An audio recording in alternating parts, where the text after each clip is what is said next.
Share બજાર શું કામ તૂટ્યું, એના કારણો અને જે એક્સપર્ટ છે એ શું સલાહ આપી રહ્યા છે. નમસ્કાર દર્શક મિત્રો, આજે શેર બજારની અંદર જબરજસ્ત ગાબડા પડી ગયા. એમ કે શેર બજારની અંદર આજે જાણે રમખાણ મચી ગયું હતું. બીએસસી ઇન્ડેક્સ એક તબક્કે 2100 પોઈન્ટ જેટલો ડાઉન થઈ ગયો હતો, પરંતુ પાછી થોડી રિકવરી આવી અને બીએસસી ઇન્ડેક્સ 900 પોઈન્ટ ઘટીને 72,761 ઉપર બંધ રહ્યો. એ જ રીતના નિફ્ટીની અંદર એનએસઈ નિફ્ટીની અંદર પણ 338 પોઈન્ટનું ગાબડું પડી ગયું અને 21,997.70 પર બંધ રહ્યો. શેર બજાર શું કામ તૂટ્યું, એના કારણો અને જે એક્સપર્ટ છે એ શું સલાહ આપી રહ્યા છે એના વિશે તમારી સાથે વાત કરીશું. મારું નામ રાજેશ શાહ છે અને તમે જોઈ રહ્યા છો ખબરછે.com. દર્શક મિત્રો, આજે શેર બજાર જબરજસ્ત ઊંધા માથે પટકાઈ ગયું હતું અને બીએસસી ઇન્ડેક્સ છે એ 73,993 પર પહેલાં ઓપન થયો.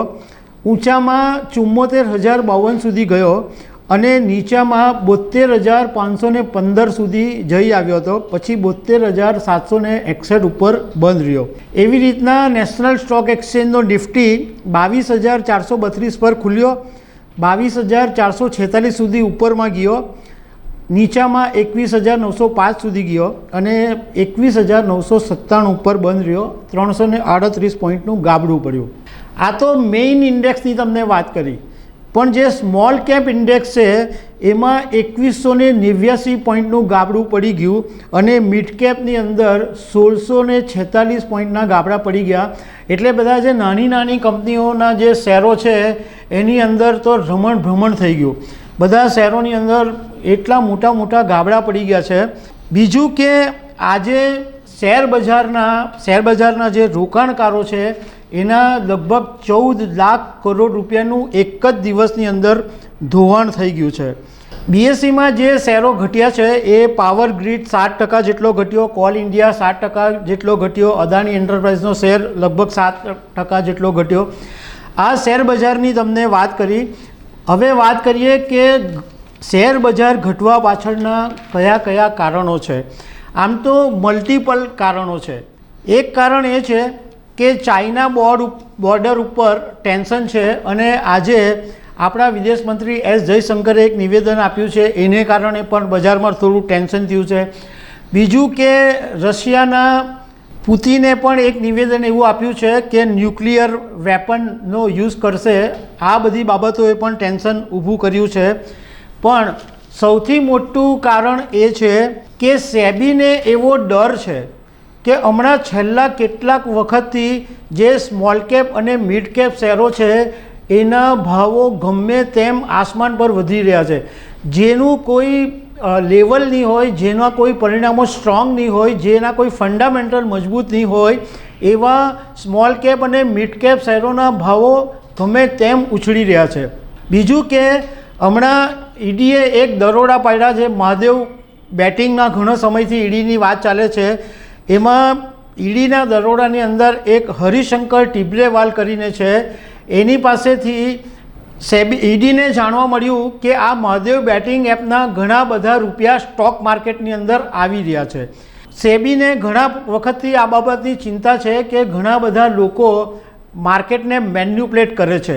કારણ કે જે બીએસસી 30 શેરો જે કહેવાય કે જે ફ્રન્ટ લાઇન શેરો કહેવાય એની અંદર ઇન્વેસ્ટમેન્ટ ઓછું આવે છે. એને બદલે આ 50 રૂપિયાવાળા શેર હોય તો એ 250 રૂપિયા સુધી પહોંચી ગયા છે.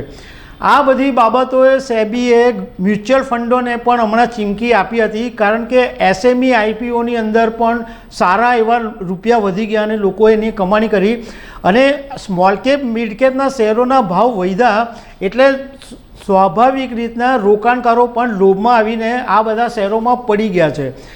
સેબીએ એટલે મ્યુચ્યુઅલ ફંડોને પણ ચીમકી આપી છે કે તમારું કામ બજારને સ્ટેબલ કરવાનું છે, આવી રીતના ગમે તેમ ઊંચે નીચે લઈ જવાનું નથી. એટલે પણ આજે વેચવાલી આવી છે. બીજું એક કારણ એ છે કે આજે બજારમાંથી જે બ્રોકરોને માર્જિન ભરવાના હોય એ માર્જિન ભરવા માટે આજે બપોરે 12 વાગ્યે બધા બ્રોકરોને કોલ ગયા હતા કે ભાઈ તમારા માર્જિન મની ભરી દો, નહીં તો તમારી જે પોઝિશન છે એ ફૂંકી મારવામાં આવશે, એટલે વેચી દેવામાં આવશે.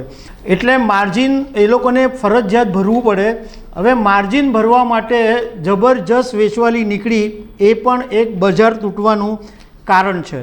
બીજું એક કારણ એ છે કે હમણાં જે સુપ્રીમ કોર્ટે સ્ટેટ બેંકને ઇલેક્ટોરલ ફંડ માટે જે કોર્પોરેટ્સના અને બધાના નામ જાહેર કરવાની વાત કરી છે, તો SBIએ એનો રિપોર્ટ ચૂંટણી પંચને સોંપી દીધો છે.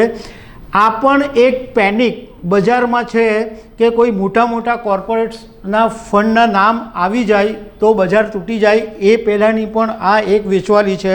બીજું એક કારણ એ છે કે માર્ચ એન્ડિંગ નજીકમાં છે, તો ઘણા લોકો પોતાના પ્રોફિટ બુકિંગ કરી રહ્યા છે.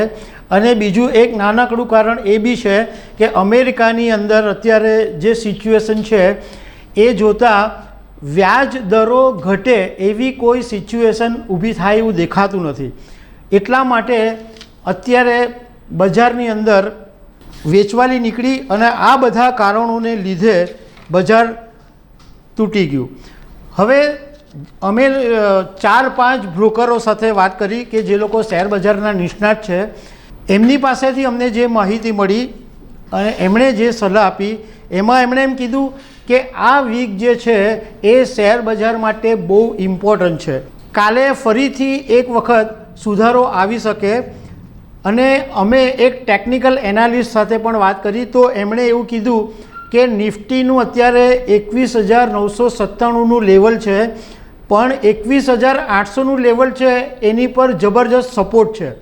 એટલે 21,800નું લેવલ જળવાઈ જાય ત્યાં સુધી વાંધો આવે એવો નથી. પણ જો 21,800નું લેવલ તૂટશે તો બજારની અંદર રમખાણ મચી શકે છે, બજારમાં ખાના ખરાબી થઈ શકે છે, મતલબમાં બજાર જબરજસ્ત તૂટી શકે છે અને 21,200ના લેવલ સુધી જઈ શકે છે. શેર બજારના જાણકારોએ એવી સલાહ આપી કે રોકાણકારોએ એ વાત સમજવા જેવી છે કે જો બજાર અત્યારે ઘટે તો એમાં પેનિક કરવાની જરૂર નથી, ગભરાટ કરવાની બિલકુલ જરૂર નથી. કારણ કે બજારની અંદર થોડા ઘણા જે બી કોઈ કારણો આવે તો એને કારણે બજાર તૂટતું હોય છે, પરંતુ બજાર ફરીથી રિવાઇવ થઈ પણ શકે છે. તમારે બહુ તૂટી ગયું એમ કરીને બજારથી દૂર થઈ જવાની જરૂર નથી, પણ લાંબા ગાળા માટે અને જે ફંડામેન્ટલી શેરો છે એના માટે આ બજારનો ઘટાડો શેરો ખરીદવાની તક છે એમ માનીને તમારે ખરીદી કરવી જોઈએ. દર્શક મિત્રો, આ આખી વાત અમે તમારી સાથે કરી, પરંતુ એક વાતની અમે નોંધ કરવા માંગીએ છીએ કે આ એક સમાચાર આપવા અમારા માટે જરૂરી હતા. પરંતુ શેર બજારની અંદર તમે જ્યારે રોકાણ કરો ત્યારે તમારા સલાહકારની સલાહ મુજબ જ રોકાણ કરવું, આ અમે એક માહિતી મેળવીને શેર કરી છે. બાકી તમારા પોતાના જોખમે અને તમારા સલાહકારની કહેવા મુજબ તમારે રોકાણ કરવું જોઈએ. તો દર્શક મિત્રો, આવી અનેક વાતો સાથે અમે તમને મળતા રહીશું. Thank you very much.